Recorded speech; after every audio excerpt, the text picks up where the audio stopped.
Pete, the location you're at today, a little bit of explanation where you are. I know that Feed the Hungry's down there all week in different sites. You know, we're in the Bayou District of New Orleans, and you know, getting from downtown to here, you drive through some areas that look a little rough. But when you get here, this is one of the redeveloped areas that is really amazing what they're doing in this city.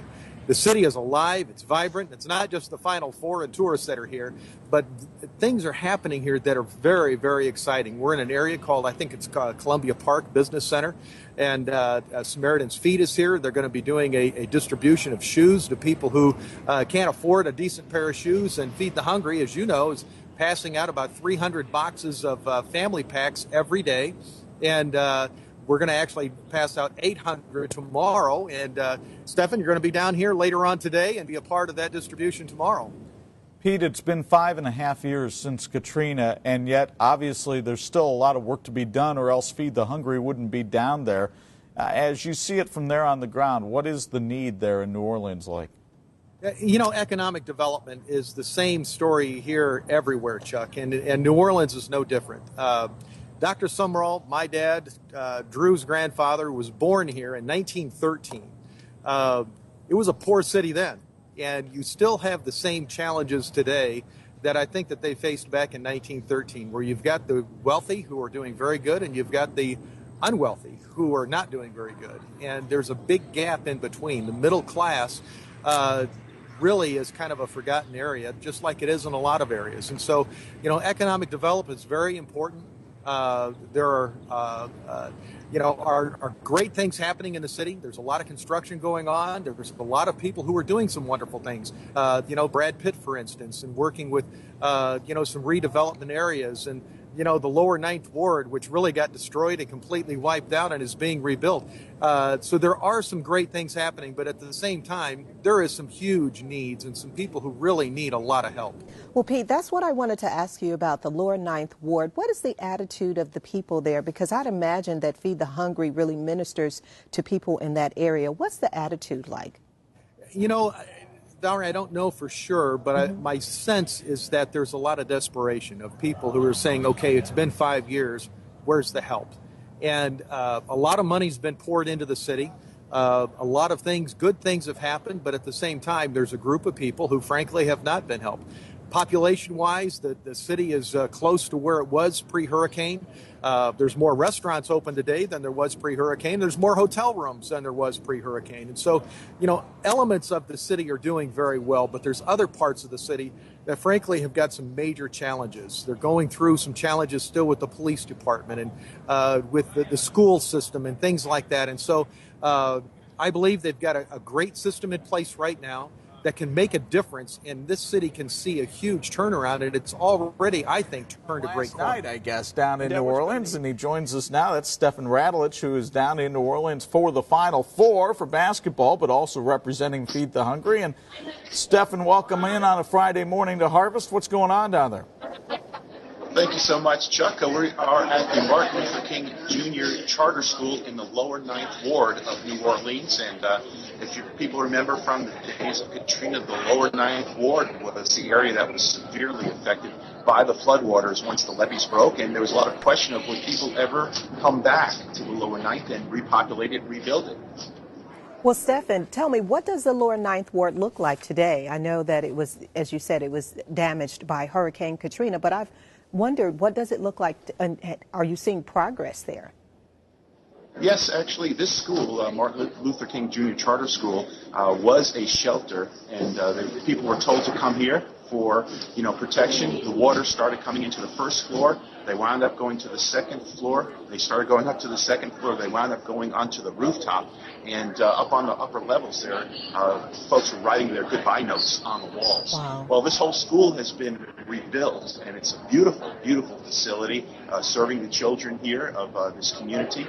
Many of the homes are still, you know, boarded up, broken up. We've seen even today some front-end loaders destroying buildings and taking them down in this area.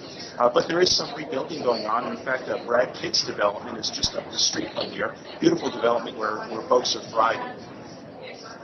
Now, Stephen, this is kind of a follow-up question, but this weekend, actually, in the New York Times Magazine, they had some photos of some of these abandoned houses in the Ninth Ward where they're literally so overgrown that they have problems with snakes and things. I mean, are some of these areas just never going to be repopulated again? Yeah, I would say so.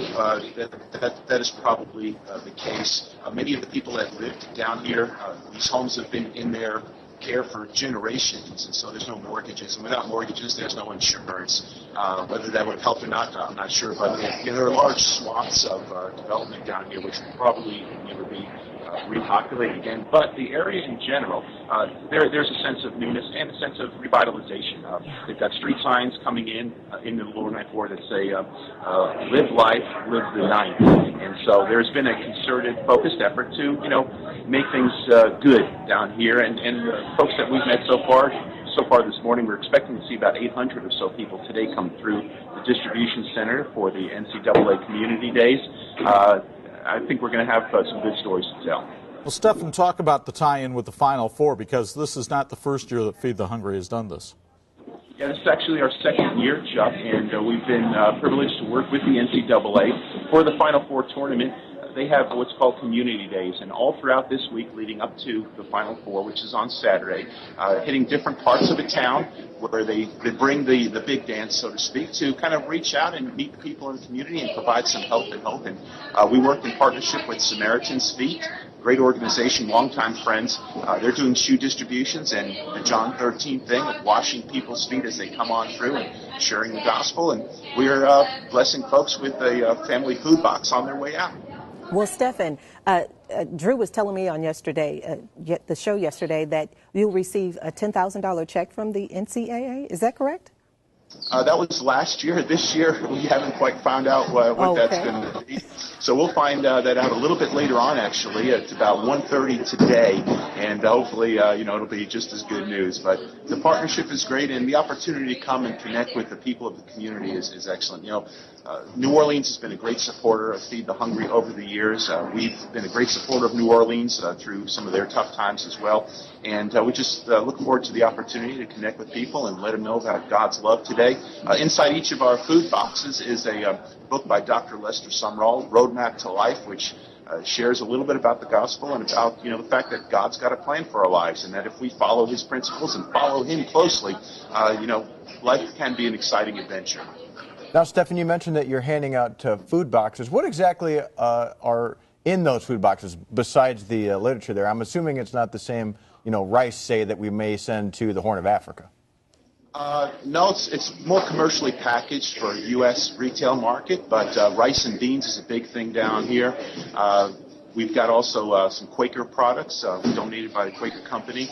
Oatmeal, which is good stuff, cereals for kids, snack bars. And, in reality, it's something that's going to be a blessing to the families. It's not life-sustaining per se, but it's just a measure of blessing as the Word of God is being shared, that He cares for us, spirit, soul, and body. Stephen, we only have a couple seconds left. You get to go to the game?